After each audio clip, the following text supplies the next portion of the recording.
Takut dihukum mati, Praka Riswandi pembunuh Imam Mashkur menangis. Oknum Pas Pampres Praka Riswandi Manik menangis saat penasehat hukumnya Kapten Budianto membacakan pembelaan untuk dirinya Senin 4 Desember 2023. Dilansir dari Kompas.com, Budianto membacakan pledoi atau nota pembelaan terhadap kliennya terkait kasus pembunuhan Imam Mashkur dalam sidang pembacaan pledoi di Pengadilan Militer 2, Jakarta Cakung, Jakarta Timur. Praka Riswandi Manik mulanya hanya duduk termenung di salah satu kursi yang disiapkan untuk para terdakwa.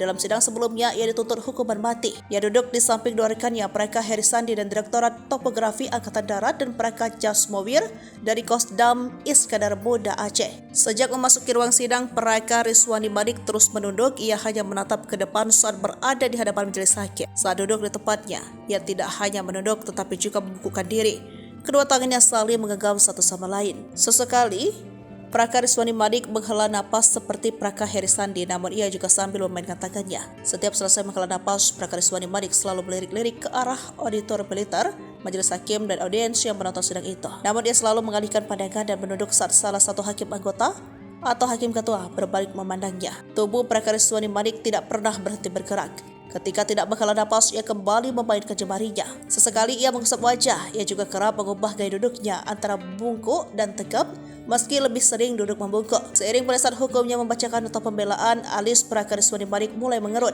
Bibirnya turut cemberut, apalagi saat Budianto membacakan bahwa kliennya adalah seorang kepala keluarga, memiliki anak, tulang punggung keluarga. Wajah Praka Riswandi Manik memerah. Sebagai informasi, Imam Mashkur tewas dibunuh usai diculik dari toko obatnya. Dia dianiaya di dalam mobil oleh para pelaku. Jasad Imam kemudian ditemukan di sebuah sungai di Karawang, Jawa Barat. Dalam sidang pembacaan tuntutan, 3 anggota TNI itu dituntut hukuman mati dan dipecat dari Dinas Militer TNI AD oleh auditor militer atas kasus tersebut.